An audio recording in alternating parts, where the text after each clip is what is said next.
Kaixo, ongi etorria, bi aldagaien arteko korrelazioa nola kalkulatzen den ikusiko dugu. Hortarako lehenengo datuak behar dira. Aldagaiak hauek dira. Lehenengo ikusi dut futbol taldeen artean zeintzuk diren kamiseta gehienak saltzen dituztenak Europa mailan. Hortarako joanez onera, Euroamerikas Sport Marketing Richea 2008ra eta ikusi dut hor bentsat azaltzen zen urtarrilaren 10-etik ekainaren 15-era 2008an zeintzuk izan ziren kamiseta gehien saldu zituztenak, hemen azaltzen dira. Bayern de Munichek saldu zuen gehiena, 1.000.000 baino gehiago, Liverpool, Real Madrid, Manchester, Barcelona, Manchester City, Chelsea, Borussia, Juventus eta PSG. Kamiseta salmentarekin loturik dagoen bigarren aldagai bat behar dut. Orduan pentsatu dut lotura egon daitekela talde bakoitzak dituen diru iturriekin. Hortarako 2019-20an Deloitte Football Money Leaguek lortu dituen datuak ekarri ditut onera, hemen azaltzen dira, diru sarreretara baldin bagoaz gehien lortu dutena Barcelona eta Real Madrid izan dira.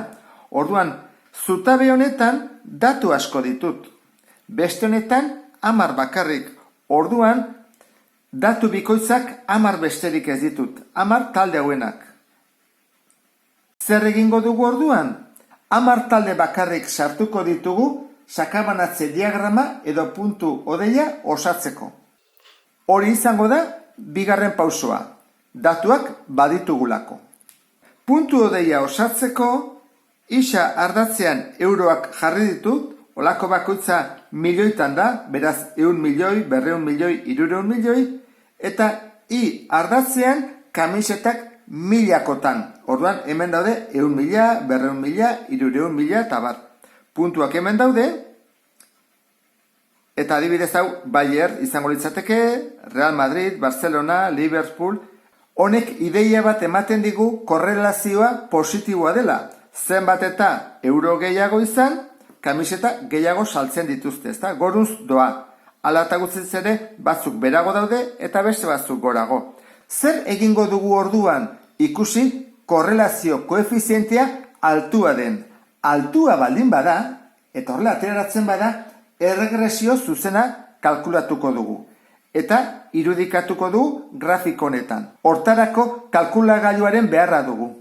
Hirugarren pausora goaz orduan. Kalkulagailuan taula honela sartzen da.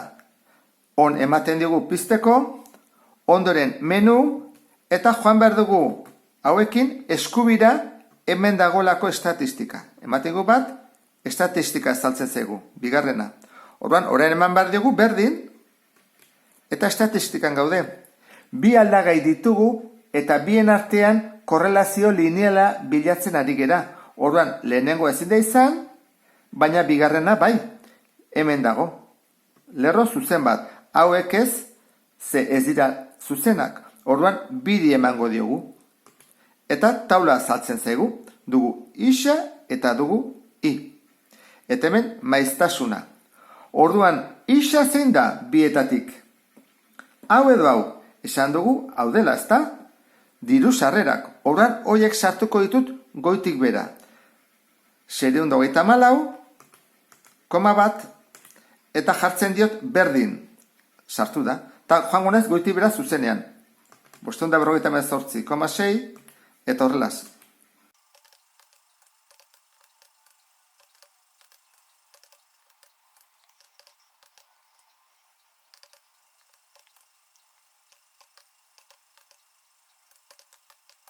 Orain, zutabe hontako datuak sartuko ditut. Hone ematen badiot, gora joanez berriro, eskubira, orain, sartzera noa.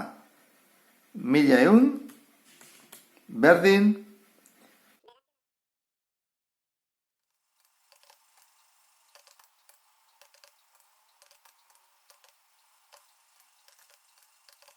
komenigarria da datu asko sartu ondoren, mugitzea hemendik eta ikusi benetan ondo sartu ditugun datu guztiak, ezta? Hemen azaltzen diaundiz, eta ikusi gure taularekin ondo ari geran sartzen datuak edo ez. Datuak sartu ondoren, joan behar dugu onera. OPTN-era. Ematen digu honi, eta gu zer nahi dugu erregresio kalkulua. Orduan, emango diogu lauri, eta saltzen dira ekuazioa, I berdin A gehi B isa, A gai askea, minus 48, B malda edo isaren koefizientea, 1,4, eta R korrelazio koefizientea, 0,7 horrek esan nahi du altua dela. Beraz, korrelazioa badagolako, marraztuko dugu erregresio zuzena datu hauekin, A eta B-rekin. Datu hauek horrian kopiatu ditut, eta ekuazioa ateratzeko hemen dugu gai askea, atzean jarri dudala, eta isaren koefizientea edo malda aurrean jarri dugu. Orduan, orain zuzen hori marrazteko, 2 puntu behar ditugu ezta? 2 puntu horien bila joango gera. Edo zein puntu har daitezke. Nik hartuko dut 0 eta 800. 0kin zenbat ematen duenek, hau baldin bada 0, minus 48, 0,88. Eta 800ekin, kalkulatu egin beharko dugu. Egin beharko dugu, hau bidez 800, ken 48. Kalkulagailuan azeri emango diot, eta orain menura. Eta joango naiz ezkerretara. Kalkulatu egin badudalako, berrin ematen diot, eta orain bai, egingo dut 1,828 bider esan dugu 800. Eta kenduko diogu, hau, 48,088. Eta ematen digu 1084,302. Eta 2 puntu hauek orain grafikoan sartu behar ditugu. Lehenengo puntua, 0 minus 48, biribilduta minus 50, orduan izango litzateke hemen, ezta? Eta bigarrena, 800, 1100 biribilduta, orduan 800, 1100. Orain egingo dugu puntu hau eta beste hori elkartu, eta gure erregresio zuzena izango da.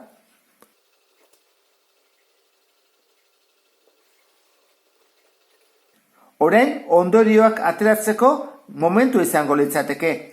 Badaude beste aldagai batzuk aztertu ez ditugunak. Ikusi beharko litzateke 2008an zen izan zen txampioneko txapeldun eta txapeldun ordea. Ze horrek kamiseten salmentan eragina duelako. Baina hori alde batera utzita ikusten dira zenbait gauza. Lehenengo, Ingalaterrako taldeak daude edo erregresio zuzenean edo gorago, begiratu hemen daude denak.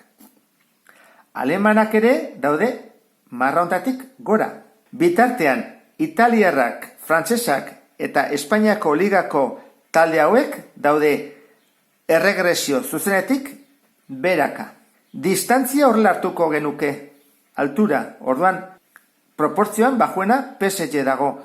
Eta altuena denetan, Municheko Bayer. Ikusten dezun bezala, korrelazioa handia dagoenean, erregresio zuzenak egitea oso baliagarriak izan daitezke ondorioak ateatzeko. Honekin interesgarria izan zaizulakoan beste bat arte. Agur!